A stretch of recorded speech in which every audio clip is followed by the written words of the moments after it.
Muy buenas, bienvenidos a vuestro canal. Como siempre, agradeceros que nos veáis, que compartáis y que nos mandéis el feedback en comentarios para así seguir mejorando los contenidos del canal gracias a vosotros. En el vídeo de hoy vamos a hablar sobre la propuesta que mi compañero y yo ya comenzamos sobre ganancia de movilidad, tipos de estiramiento, así que hoy vamos a conocer FNP. Os recomiendo que antes veáis, si no los habéis visto, los vídeos en los que ya hablamos sobre qué tipos de estiramientos son mejores, con cuál conseguimos más rendimiento, y hoy vamos a conocer la propuesta de la facilitación neuromuscular propioceptiva. Vamos a basarnos en tres revisiones bastante actuales, sobre todo en una de Mendes et al. En 2016, donde nos habla de la filosofía, de los orígenes de la FNP y para qué tipo de públicos y en qué momentos estaría destinado este tipo de trabajo. En sus orígenes, la FNP fue un método de tratamiento, sobre todo terapéutico, creado o originariamente creado por el Dr. Herman Kabat y su grupo de colaboradores. Lo utilizaban en el ámbito terapéutico, sobre todo para lesiones medulares. Posteriormente se ha visto que este trabajo es extrapolable o puede ser puesto en práctica con todo tipo de poblaciones con beneficios y bastantes ventajas. De manera rápida y sencilla, ¿en qué consiste la facilitación neuromuscular propioceptiva, aunque luego la veamos en la práctica?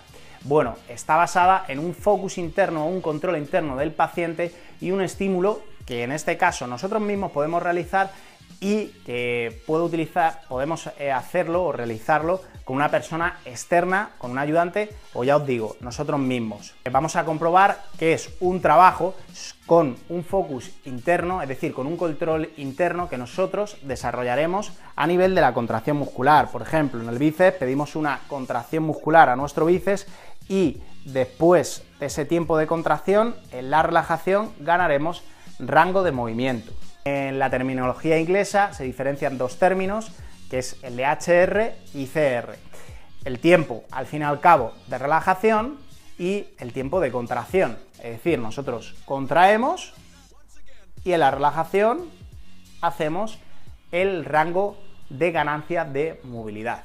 Trabajaremos sobre ciertos campos o ciertos estímulos neurofisiológicos y a nivel somatosensoriales. No vamos a intentar entrar en todo este tipo de conceptos, ya que el vídeo se extendería y mucho.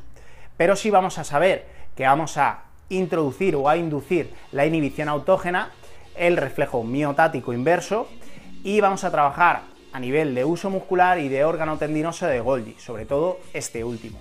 ¿Qué ventaja tiene el uso de este método? Bueno, tiene múltiples ventajas. Se ha comparado que respecto al estiramiento estático es más efectivo en las ganancias de movilidad. Tenemos que tener cuidado al explicar si vamos a tener ganancias crónicas dentro de nuestra flexibilidad. Esto es una constante lucha contra el tiempo y vamos a tener siempre la tendencia a rigidificarnos por nuestro entorno ambiente y porque pensemos que nuestro cuerpo es un organismo vivo que sufre ante las tensiones de nuestro diario, ante los tipos de entrenamiento y estímulo que le demos. Por eso, siempre el trabajo de flexibilidad y de movilidad deberá de estar presente, ya que sí que sabemos y se ha comprobado que según vamos envejeciendo, vamos degenerando nuestro tipo de colágeno y vamos perdiendo esa capacidad de flexibilizarnos. Entonces es importante que la sigamos trabajando acorde con todo nuestro entrenamiento y a lo largo de nuestra vida.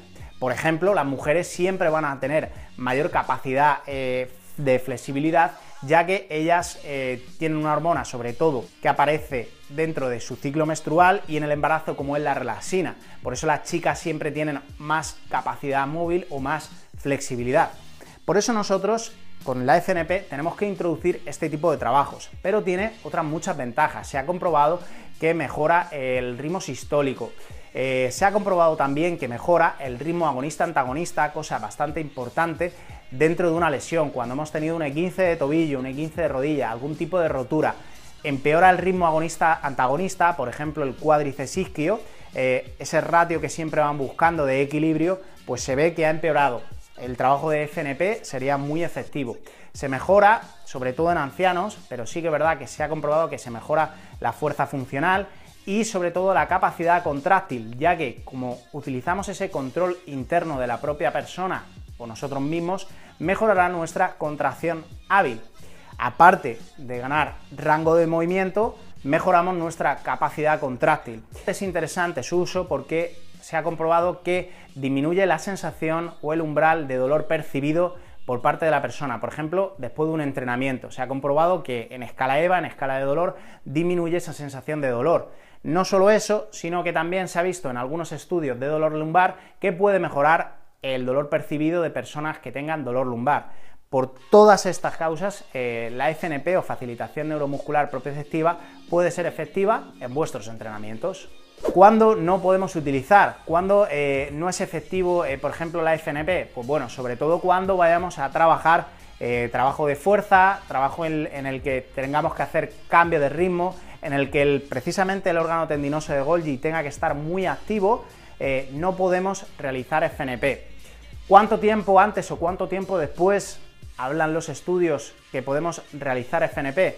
Bueno, hay diferentes estudios que han comprobado que, por ejemplo, entre 5 y 10 minutos después de haber realizado FNP se perdía salto vertical, pero 15 minutos después ya se habían recuperado las ganancias, es decir, las pérdidas que habíamos tenido en ese salto vertical ya no aparecían. Pero a nivel de recomendación siempre, igual que planteamos que el estiramiento estático debería de separarse de las sesiones de trabajo, sobre todo de fuerza o entrenamientos en los que hagamos fútbol, baloncesto, en el que haya cambios de ritmo, bien, vamos a separarlo de las sesiones, pues con FNP igual. No olvidar que el trabajo de FNP tiene que ir unido, como en otros estiramientos, a la duración del estímulo, a la frecuencia, al rango de movilidad que queramos llevar, por ejemplo, una articulación, y a la frecuencia del mismo, es decir, a cuántas veces vayamos a utilizar este tipo de método para mejorar nuestro rango de movimiento. Utilizando estas 4 herramientas, estas 4 variables, mejoraremos, por supuesto, nuestro trabajo final. Vamos a hablar para qué tipos de población y en qué momentos podemos destinar la facilitación neuromuscular propioceptiva. Lo que a todos nos interesa, en el mundo del rendimiento. ¿Cuándo es efectivo utilizar este tipo de trabajo? Bueno, pues como he comentado antes, siempre fuera o paralelo a tiempo de trabajo en el que hagamos entrenamiento con pesas, entrenamiento de fuerza, que realicemos deportes en los que necesitemos un cambio de ritmo constante. Ahí dejaríamos fuera de sesión varias horas o incluso días de descanso, realizaríamos el trabajo de facilitación neuromuscular propioceptiva.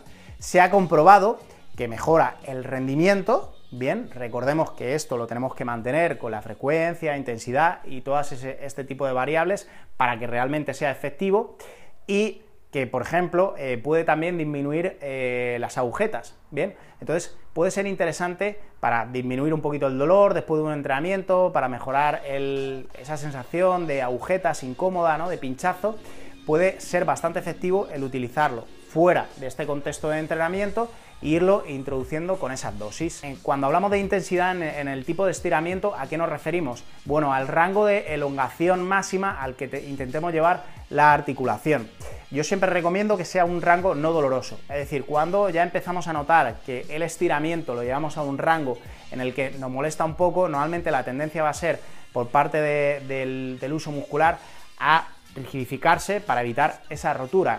Bien, en ese tipo de momentos lo que vamos a hacer es parar y lógicamente mantener ese rango de estiramiento, y según vayamos haciendo sesiones de FNP, bien, introduciremos más rango de movimiento. Otra población que es muy interesante su uso es precisamente en ancianos, porque van a mejorar el ritmo sistólico, van a mejorar la movilidad y además van a mejorar la fuerza funcional, así como el poder mejorar su contracción hábil, porque lo que se ha visto es que los ancianos tienen cada vez más pérdida de umbral motor, es decir, tienen menos unidades motoras activas. Por tanto, el utilizar este tipo de métodos no invasivos, que lo pueden realizar desde una posición en la que estén sentados, tumbados, ¿vale?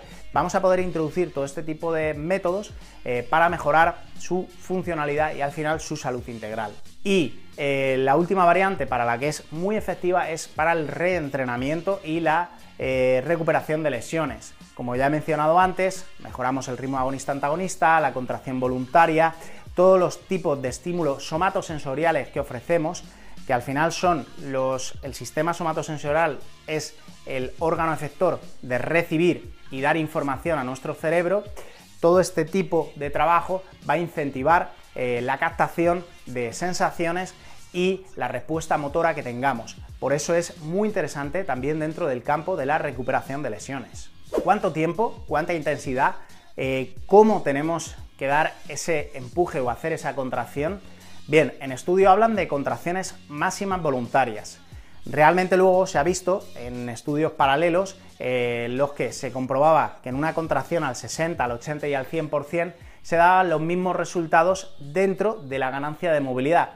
Por tanto, la contracción no tiene que ser extremadamente potente y con que hagamos una buena contracción en la que sintamos que estamos haciendo esa contracción isométrica, bien, mantenida en el tiempo que va a ser la que veamos precisamente en la propuesta práctica de hoy, ya podemos ganar rango hábil de movimiento. ¿Durante cuántos segundos? Igual, hay diferentes estudios en los que se comprueba si hacemos una contracción de 20, 30 segundos. Hay que tener cuidado también con el concepto de hipoxia muscular, de que no llegue oxígeno. Entonces, lo que hablan últimos estudios es que entre 6, 8 y 10 segundos serían más que suficientes para luego ganar el rango de movilidad hábil. Bueno, vamos con la propuesta práctica, en la que, gracias a Tomás, vamos a ver uno de los estiramientos que posiblemente sea más necesario. Encontramos una pelvis en anteversión, que es el ejemplo de chicas con mucha lordosis. Ya encontraremos, sobre todo, casos de personas que tienen unos flexores muy acortados, bien, que están traccionando hacia adelante, por unos isquiosurales que tendrán bajo tono. Entonces, el sobreestirarlo más no va a convenir. Entonces, en este estiramiento, que sobre todo puede venir muy bien pues a futboleros, a gente como nosotros, que estamos, sobre todo los chicos, muy acortados de cadena posterior, vamos a hacer un trabajo de FNP. Podemos hacerlo en dos rangos de movimiento, podemos hacerlo, por ejemplo, bloqueando aquí la parte distal de la pierna y pidiendo contracciones, contrae Tomás hacia el suelo, relajo, contraigo, entre 5, 6 a 10 segundos, hablan algunos estudios, contraigo, relajo, contraigo, relajo. Hacemos una ganancia hasta que empecemos a notar zona de rigidez. Contraigo, relajo, contraigo, relajo, contraigo, ganamos rango de movimiento. La diferencia entre que estire o nos estire una persona a que lo hagamos solo va a ser, lógicamente, que vamos a tener menos estímulos somatosensoriales o cinestésicos. Por ejemplo, estímulos táctiles. Yo puedo estar diciendo a Tomás, contráeme, fuerte, fuerte, y tocar la parte de los isquios, bien. O, por ejemplo, si quiero focalizar más el foco interno dentro del gemelo, contráeme, contráeme, o pedirle contracción directamente a nivel plantar para que me contraiga el gemelo, contraigo, contraigo, y en la relajación, venga, estiramos, bien. Igual puedo dar estímulos táctiles, sensitivos, tener un feedback con él cuando lo hagamos solos. Va a ser más difícil, no vamos a tener ese estímulo externo, que muchas veces puede ayudarnos. En este caso, por ejemplo, si quisiéramos hacerlo en esta posición de tumbado, que siempre mantenemos la pelvis neutra, estamos más o menos cómodos, Tomás haría lo mismo, haría un empuje hacia abajo, la elástica limitaría, le haría la resistencia, y en la relajación posisométrica ganaríamos rango de movilidad. ¿Cómo podemos hacer esto? Siempre, relájame, siempre vamos a trabajar en márgenes no dolorosos, ya que si activamos precisamente molestia, dolor, acumulamos demasiada rigidez, seguramente el órgano tendinoso de Golgi limite ese rango de movimiento, por eso no interesaría. Entonces lo que vamos a hacer es varios ciclos, varias contracciones y luego hacer varias series de contracción, relajación, como veis en el texto. Vamos con la segunda propuesta. Sobre todo en el vídeo vamos a hablaros de las cadenas siempre más acortadas o los grupos musculares que más se suelen acortar.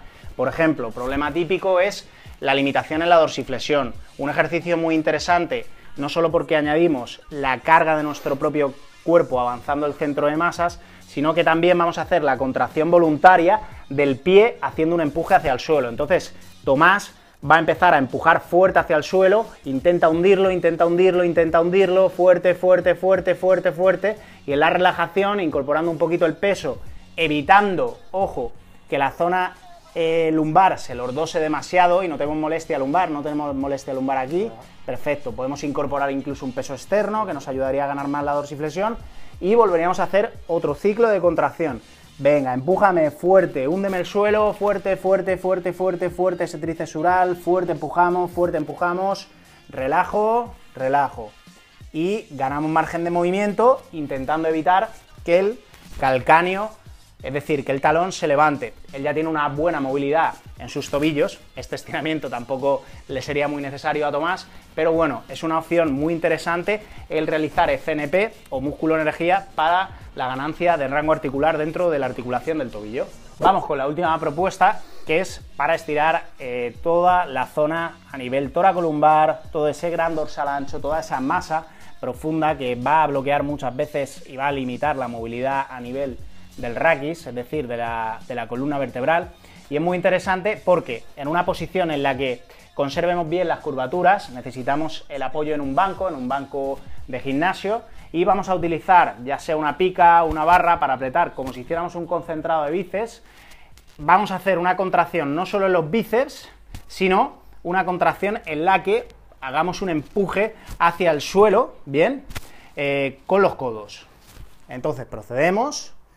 Tomás haría el curl de bíceps, contraemos, recordemos que la inserción del dorsal ancho y de toda la masa de rotadores internos va al húmero, por eso la posición de los brazos, y en la relajación, relajamos, incorporamos brazo de palanca, es decir, el tronco tendería a ir hacia abajo y la cadera tiraría hacia atrás, ¿bien? Entonces, él va a notar tensión a nivel insercional y a nivel distal en toda la fascia lumbar. Volveríamos a hacer otro ciclo de contracción y relajación y ganaríamos rango de movimiento. Bueno, esperamos que el vídeo os haya gustado y sobre todo que sea de utilidad. Agradecemos y mucho vuestra manita al aire, agradecer también a Tomás el que se haya prestado para comprobar la efectividad del FNP y nos vemos en próximos vídeos. Muchas gracias.